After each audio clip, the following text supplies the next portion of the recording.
and on the world news tonight. First, the headlines.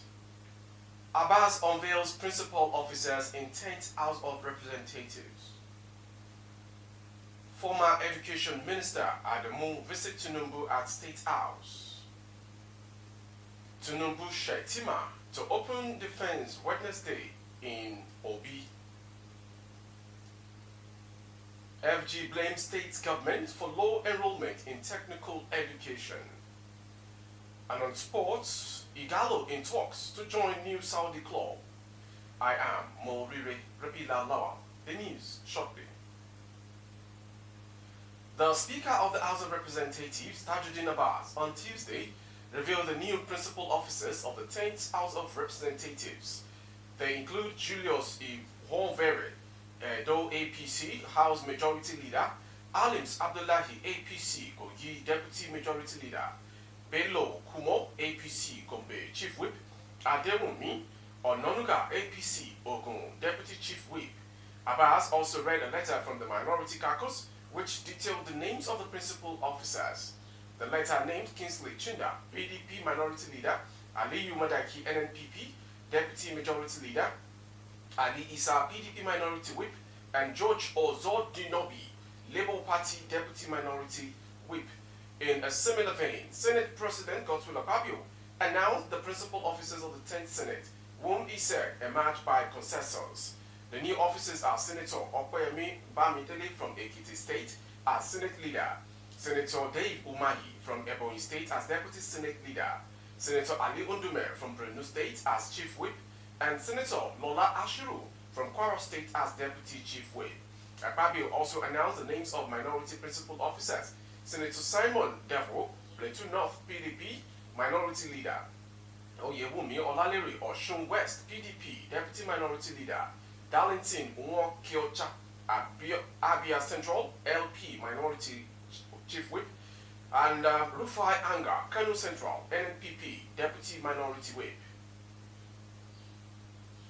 Moving on to the next story.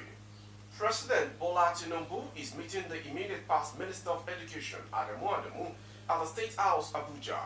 Adamu, who arrived at the Astor Rock Presidential Villa at about 1:30 p.m., was ushered into the office complex for the closed-door meeting. Although the agenda of the discussion is yet public, it comes amid uncertainties and speculations about the President's ministerial list. And to the next story. President Ahmed Bola Tinubu and his vice, Senator Kashim Shittima, will open their defense on Wednesday, July 5, 2023, in the joint petition filed by the Labour Party's presidential candidate, Mr. Peter Obi, and his party, challenging Tinubu's declaration as the winner of the February 25th presidential poll. The 5-member panel of Justice of the Presidential Elected Petition Tribunal and Court fixed the date for Tinubu and Shittima to open their defense after the Independent National Electoral Commission (INEC), which conducted the disputed election, closed its case after calling only one witness. After the evidence of INEC's sole witness, Dr. Lawrence Bayode, INEC's Director of Information Technology, IT Department, and the adoption of his witness statements on oath, they posed on April 10, 2023, the lead counsel to the electoral body, Abubakar Mahmoud San, announced the closure of the case of the electoral body in the petition. Leading the witness in evidence, Mahmoud tendered the Cloud Trail Log report and certificate as evidence. The court admitted the documents as exhibits and considered them read and demonstrated before the court. Under cross-examination by Chief Wole Olanipekun San, counsel to Tinubu and Shittima, the witness agreed that the foundation of any election conducted by INEC is the results recorded in Forms EC8As, that results downloaded from INEC's RRF will not affect the result recorded in Form EC8. The witness agreed with Olanipekun that the e-Naira, launched in October 2021, has not been activated due to the technological impediments, and that the e-Naira app had to be taken from the Google's Play Store to fix its technological glitches shortly after its launch. He also agreed with Tinubu's lawyer that elections are practically concluded at the polling unit until when the presiding officers impute election results into Form EC8As, announced openly to all parties and their agents, signs Form EC8As, and used the Bimodal Voters Accreditation System BVAS machine to capture the forms. Answering questions from counsel to the All Progressive Congress APC, Lateef Fagbemi-San, the witness stated that it was the physical result in Forms EC88 that INEC used to compute the result of the presidential election. Moving on to the next story. The federal government has blamed some state governments for the low enrollment in the ongoing National Business and Technical Examination Board (NABTEC) certificate examination. A total of 54,000 candidates are sitting the 2023 NABTEC examination nationwide, a sharp decline in enrollment from 8,000 candidates registered for the examination in 2022. The Permanent Secretary, Federal Ministry of Education, Andrew David Adejo, who will monitor the conduct of the examination at the Government Science Technical College, Garki, in Abuja, on Tuesday, lamented that some state governments were not doing more to encourage their children to enroll for the examination. Moving on to the next story. As part of effort to cut carbon emissions, the Nigerian National Petroleum Company Limited has announced plans to install charging ports at its gas stations around the country so that electric vehicles can be charged. Additionally, it stated that the business will invest in electric vehicles to suit local demand because the NNPCL was now in discussions with a local company that was engaged in the business. This was revealed by the Managing Director of NNPC, New Energy Limited, Kanayochukwu Ode, in the most recent quarterly publication of the NNPCL, which was released in Abuja on Monday. The National Oil Company subsidiary engaged in the development and promotion of renewables in the NNPC New Energy Limited, commenting on the plans of the oil firm in promoting the use of electric vehicles in Nigeria. Although said there are two things we are looking at. There is a start-up from Maiduguri that is into renewables and electric vehicles. It's a Nigerian start-up. We are currently discussing with them to expand their capacity to meet local demand in Nigeria. And to the next story from Gombe. Report from Nigeria Meteorological Agency, NEMET, and Nigeria Hydrological Services Agency, NHSA, have identified 3 local government areas in Gombe State, namely Nafada, Yemotu, Deba, and Bananga, as being at a higher risk of flooding as the 2023 rain season intensifies. In response to this question and report, the state government has taken proactive measures to mitigate the effect of the floods and other impending environmental challenges predicted to affect the state.